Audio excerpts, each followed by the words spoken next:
sunscreen's the biggest medical disaster that's ever been created because we're not getting the vitamin D. Sun is the doctor in the sky. We need to visit him every day, but don't overdo it. Question is from Ty Leash. Can you guys talk about how deodorants, shampoos, etc. can adversely affect our bodies and what brands you guys recommend? Dude, they recently, that's after these sunscreens have been on the market forever, recently did studies and found that people that use these sunscreens, they had amounts of these chemicals stored in their body that were something like hundreds or thousands of times higher than the upper limit that the FDA gave them. So these things are just not regulated nearly as stringently. And so you combine all these things, yeah, you're gonna have some effects in your body, and some of these are hormonal. And look, I'm not gonna make this as a direct connection, but here's what we're seeing, okay? Testosterone levels now for a few decades have been dropping in men. Everybody's like blown up. They don't understand what's going on, but it's true. A 30-year-old man today's testosterone levels are as low or high or whatever as like a man in his mid-50s, in the 1970s. Like that's a big. It's a consistent drop. Estrogen, progesterone levels. It's very common now for women to have those out of balance. Fertility issues are common in both men and women, and a lot of people think that some of it or a big part of it has to do with all these chemicals that we're exposed to all the time, just over the course. It's not going to hurt you if it happens once or twice, maybe not even for a year, but think about your favorite brands of shampoos and skin lotions and makeup and soaps that you've used for decades, right? Yeah, you mentioned makeup. I mean, I just recently even found out, I'm sure you guys already know this, but like some of the makeup that was actually had radioactive materials in it to where it was like eating away at people's flesh, and they finally were like, oh, let's take this off the market. This is probably bad. Wow. How did that company stay around? Yeah, I don't know. It was like, it was absurd. I couldn't believe it. This is why, comic books lie to you, don't they? It's like anytime you have radiation on you in comic books, you just get superpowers. Yeah, why didn't that work? I really think it's the onslaught of all of it, right? Totally. If you were to study one, and that's why they can get away with being on the market, is that if you studied one of these things for a 3 or 6 month period of time, said, oh, this person used these tampons every single day for 6 months, we don't see enough of this, they're fine, it passes. But when you start looking at all the things you use, and the shampoo, toothpaste, deodorant, lotion, and the assault of all of them, pelting yourself, you got to think that there's got to be a compounding effect. And again, if it's not costing me a fortune, it's not changing my lifestyle that much that it's that drastic of a deal, why the fuck not? That's the way I look at it. And you're right. Like when this first came out, and all the people that were making products like this were private. They were small, ma and pa, and so they had to charge an arm and a leg. It all smelled like patchouli oil. Yeah, it was exactly. No, so it was like, God, this smells gross, and it's expensive as shit. Like, I'll take the aluminum in my deodorant. I'll take the fucking whatever the Irish Spring soap if it's got some chemicals.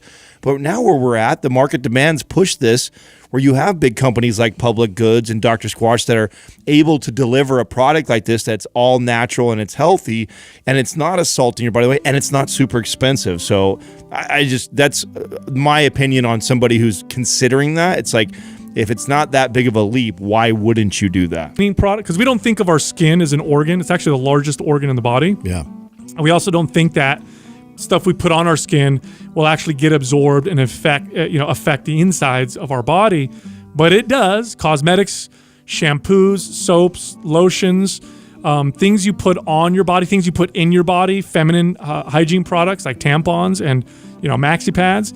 Those things can sometimes have chemicals in them, and over time they do get absorbed by the body. Sunscreens is another one, and a lot of these chemicals act like weak hormones in the body. They're called xenoestrogens, and that means that the way that they're shaped, that they can actually affect hormone receptors in the body as if they were almost like a hormone. Maybe not quite nearly as powerful, but over time you keep rubbing this stuff all over your skin, or you wear makeup every day or whatever, slowly you start to see these hormonal Really, effects. it's the volume, right? It's that long-term exposure to these chemicals. It's not like the one-offs are going to do that much damage. But if you start to think about all these different products and like how they all have different chemicals and they all interact with your body, it's just a matter of time to where all this volume is going to add up to something problematic. Well, here's another one. This is one of those things that's there's division in our space, right? You're like the woo-woo side where you're like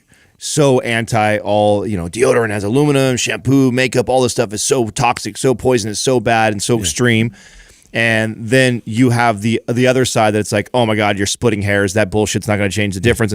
And really, it's there. The way I look at it, because I had a friend of mine, they were asking me this, right? They were talking about like, Adam, do you think it's really that important that we change our shampoo, our deodorant, our soap, and if it's the way I look at it is like, how hard is it for me to switch over to something like Dr. Squatch, right? Which is a brand that we have been looking for over a year. We've been chasing these guys down, and it's a all natural soap, and the smells are phenomenal. Like, I love the soap. It's a great soap.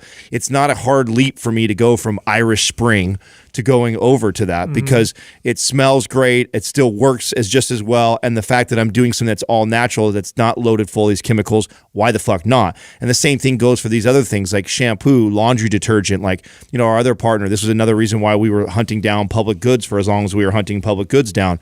Is they have that for all your house supplies. If you're spraying it on your countertops, if you're putting it washing your hands, washing your hands, your laundry detergent, your shampoo. Like if it's not a hard leap for you to go from using a shampoo or a laundry detergent that is full of chemicals versus one that is not, why wouldn't you? It's not changing. It's not interrupting my life that bad that it's that. Well, Shruti, I think we all know that lead is not a good material for our skin. And when we apply products that have lead in it, it does get accumulated in our body. So having a small amount of lead is fine. But if you are using too much of it, it's not good for the body because it can also lead to skin irritation. It can have redness on your skin. So that is why I think it's not good to use lead in makeup. If it's in a small proportion, it's fine, but too much of it is not good. And how do consumers then identify what makeups are safe for them? So lead is definitely there in the lipsticks because that is what makes the lipstick stay longer.